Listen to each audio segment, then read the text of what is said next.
Fans are mad at Little Nightmares 3 and are calling it a disaster. The original devs are dropping their new game Reanimal soon, and people are claiming this is the real Little Nightmares 3. I played the demo and now it's not the real Little Nightmares 3, but it shows what Tarsier can do when they're free to do what they excel at.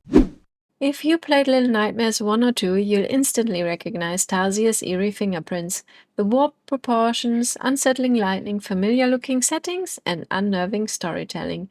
Reanimal builds on that foundation, but instead of the haunting loneliness of the more or pale city, it leans more into decay and chaos. The world feels alive, but in a broken way. Cluttered machinery, organic textures, and unsettling motion everywhere you look. It's less dreamlike and more nightmare in motion. The sound design deserves credit too. That uneasy blend of mechanical humming and distorted ambient noises, classic Tarsier, but sharper, meaner, and even more uncomfortable. From the very first moments of the demo, Reanimal nails that oppressive scale and mood we love. You're feeling small, you're feeling vulnerable, it's haunting, it's terrifying. The world feels hauntingly familiar, the dread shadows texture dread. It does feel like the Little Nightmare series, but way darker, scarier, more serious. The character design greatly adds to this impression. The proportions of the main characters move from cute and cartoonish to more like actual small children. The monsters we encounter are still equally grotesque, but again, scarier, freakier, like right out of a horror movie. All in all, the design and atmosphere feel like Little Nightmares, but more grown up. The sense of atmosphere and dread is layered. You're navigating dark water, abandoned factories, monsters you can't always see coming. The demo ends just as things really begin to boil, and that leaves you wanting more. Gameplay-wise, the demo sticks close to the Little Nightmares formula: light platforming, puzzle solving, and environmental storytelling. What's different here is how it feels. The pacing is heavier, movement slower, and everything you do feels slightly off. It's deliberate. You're not meant to feel in control. The camera angles and level layout still build tension beautifully, though I did miss that tight cinematic framing that Little Nightmares 1 and 2 nailed. Reanimal feels a little more open, and that slightly reduces the claustrophobic charm of the Little Nightmares series. It feels more zoomed out instead of close up. I played on PC with a PS5 controller, so I can compare directly to my latest Little Nightmare playthroughs. The button mapping is slightly different, which threw me at first because I just finished Little Nightmares 3 half an hour earlier, but we're still basically the same.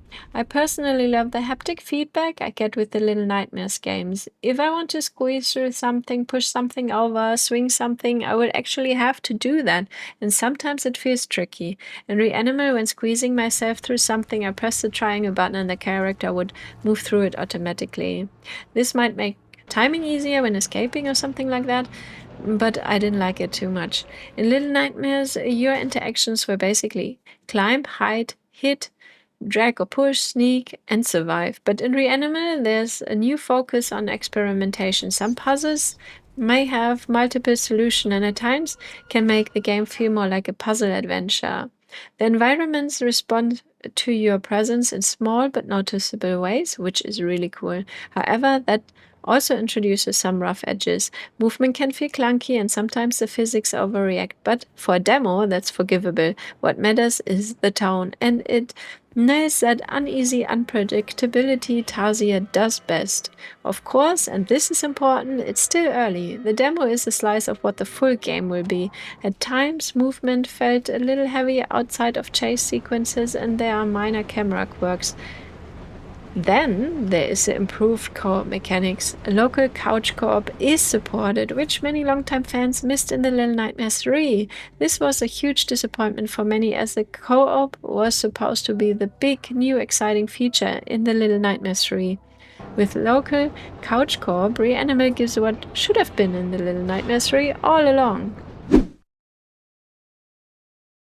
Unlike Little Nightmares, Reanimal tells its story with some voice dialogue. We encounter other children that actually talk to our protagonists. Little Nightmares, on the other hand, relies on environmental storytelling only. In neither of the games, we know who we are, why we are there, or what the cake is going on. While the tension is high, most of Reanimal's story is still a mystery in the demo. That means we're judging based on potential more than full execution. We can see the mess of human-like figures, abandoned tools, and animalistic imagery. It all suggests a world obsessed with transformation and survival, but we don't know for sure. It feels less like a child escaping monsters and more like trying to understand what it means to be human. If Little Nightmares was about innocence lost, and Reanimal feels like evolution gone wrong, darker, more biological, and just as disturbing. And finally, for fans of the original series, if you were expecting Little Nightmares 3 under a different name, now that this is its own game, Reanimal plays in the same space but has its own identity. This is not a Little Nightmares game, but it carries all the Tarsier DNA.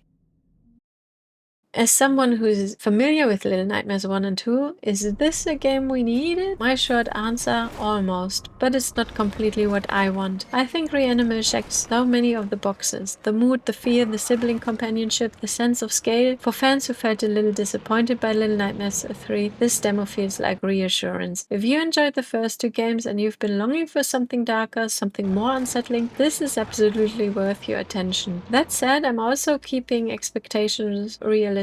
It's still early, and while the demo is strong, the full game needs to deliver consistently. Reanimal isn't trying to copy what came before. It's carving its own unsettling, beautiful path. The atmosphere feels familiar, but it is something different, especially when it comes to storytelling. For me, Reanimal does not feel like a sequel to The Little Nightmares. It misses the cute and cozy in the horror, the reason why I love the Little Nightmares series, and to me, what makes it exactly what it is. A charming, beautiful piece of art to top. As mentioned before, I love the gameplay mechanics of the Little Nightmare series. Here in Reanimal, it's pretty close, but it feels a little watered down.